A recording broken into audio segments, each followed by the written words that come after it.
What's up, everybody? Nunku. It's your girl Dija, and this is my personal profile.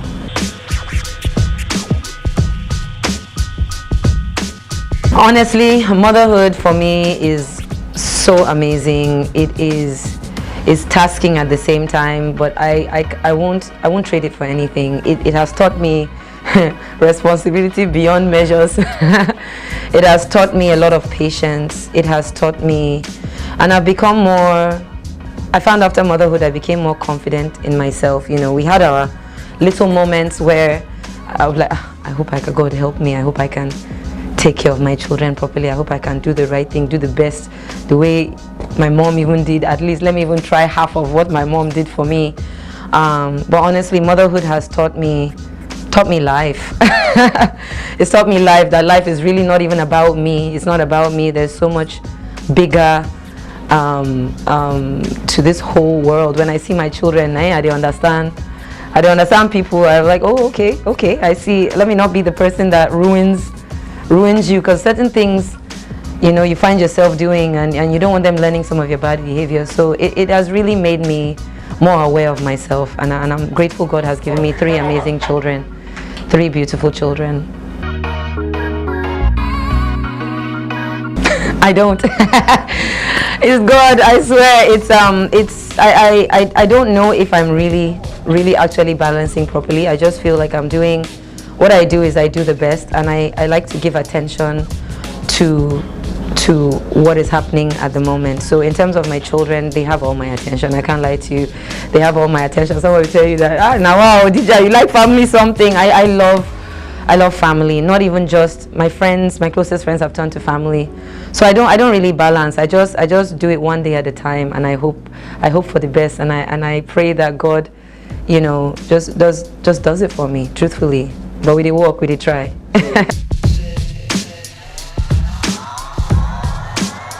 I know, then they come with me, or we they go. That's why I tell you, say, I know, not be say we they balance, we just they go together. Rather, some days we're there together. Corona reduced the amount of times I took them or traveled with them because of fear, and you know, you're always constantly looking for what's best for your kids, to be very honest with you. Now I understand my mom. Sometimes I'll call my mom and dad and say, I beg una no vex, sorry for all those things that we did. But yes, they follow me. They not all the time, but most times. But now it's school time, so they don't follow me come Ghana, but you know, their dad is so supportive and is very, very, very supportive of my music, and I'm so grateful for that. So we they manage, we they push them, we they do them. You know, there's this track that is giving me goosebumps right now. It's Jonah. Jonah was produced by DJ Kublon, and we worked on it, myself, DJ Kublon, Clem is God. That guy is a genius. And you know, Jonah is, you know, I like love things. I love, even though love can show you somebody pepe. And speaking of pepe, you know, Dija Pepe is out in the market as well. You know, I'm spicy like that. But honestly, Jonah is a fantastic track. You should definitely check it out. Oh, you know, right before I actually dropped, you know, 3 different EPs right before I, you know, in the sense of where they said, you know, I took a bit of a break, but we were just breaking so that we can build our homes. But you know, there's Jonah, you know, is out there.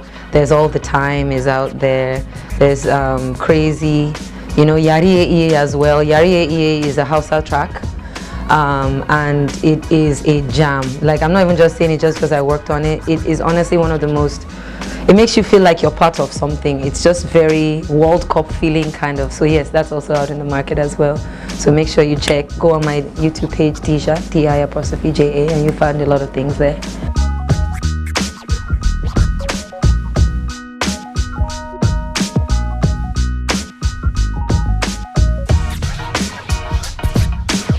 The funny thing, I don't do numbers. I know they say it's a numbers game. I really don't do numbers. I place myself. I've always.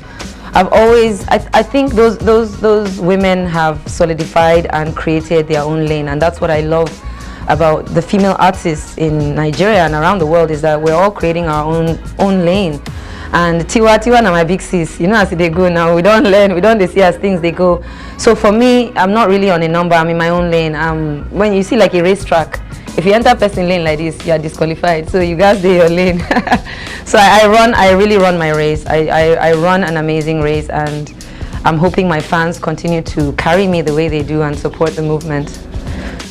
But I know with your fans, they're always number one. You know, the putting the spotlight on female artists and also paying female artists more. You know, they take us a lot. It takes us a lot to come out and look fresh for you guys. But right before I came, actually, I was talking to Efya. I was actually talking to her in Lagos, because we saw each other in Lagos. And I told her, I said, Efya, I have a track I want you to jump on. I want to work with as many people as I can work with.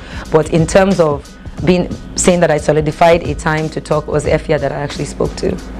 And I can't wait for us to enter the to enter the studio together. But I would really love to work with, I know you also have Jackie.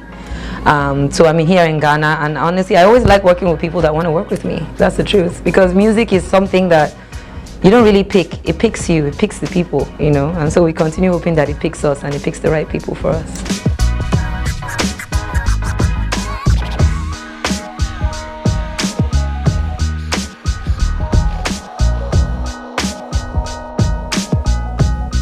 I don't think I've met, I think it was maybe once we were in the same, in terms of Stonebwoy, but I met Shatta Wale on a flight.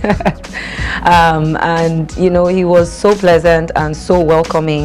In Ghana, you guys are very welcoming, very, very welcoming, very, very calm and cool. And but I haven't had the opportunity of working with any of the male artists here. So please, make it be say I use, maybe say I use this opportunity, make I tell you now, say I did Ghana, and we did, just call us to the studio.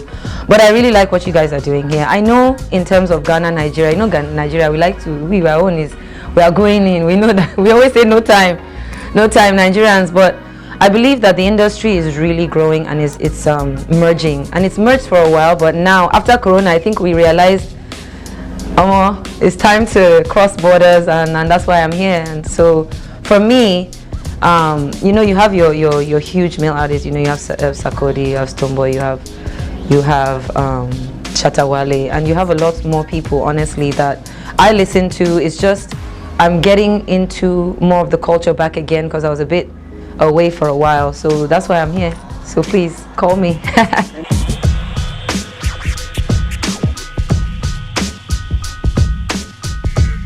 Dorobuchi is, you know, I always call Jazzy the magician. Jazzy is the magician, and that song wasn't even planned. It was a trip. The Dorobuchi started after we were all in Dubai. You know, we were all together in Dubai, and it was a conversation that ended up becoming a worldwide phenomenon. And I always say shout out to Don Jazzy and shout out to Maven. They literally, we created a monster.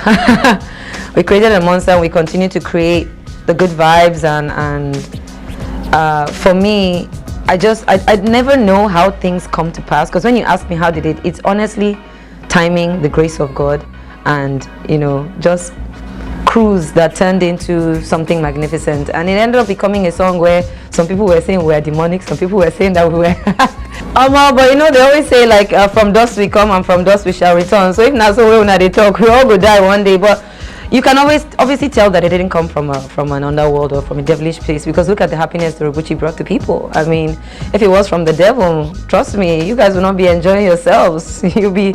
But every time Dorobuchi comes on, it has nothing to do with the underworld. It's, in fact, Maven has always been working with God. That's why they're always moving higher. You know, we've always been working with God, and Alhamdulillah, we continue to thank him for his blessings. That's the truth. And it was the grace of God that got Dorobuchi to where it was.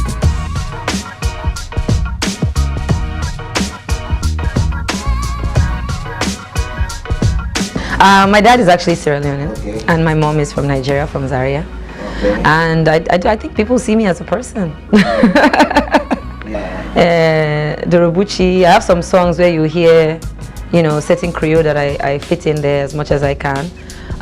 Also, I'll be in Sierra Leone by the grace of God in November for a festival. So the relation it has never broken. Most times I think maybe because I live in Nigeria, I grew up in Nigeria. So a lot of times you will see me there, a lot of times because, you know, my home is there. But Sierra Leone is home, and I'm going to be there in November. So see you guys there by the grace of God. And funny enough, I just called my dad. He said, Daddy, na Ghana, I get to go greet the auntie and then uncle there. You know, so it's never far. Sierra Leone is always in my heart. As you can see, the green in Sierra Leone is also in my blood.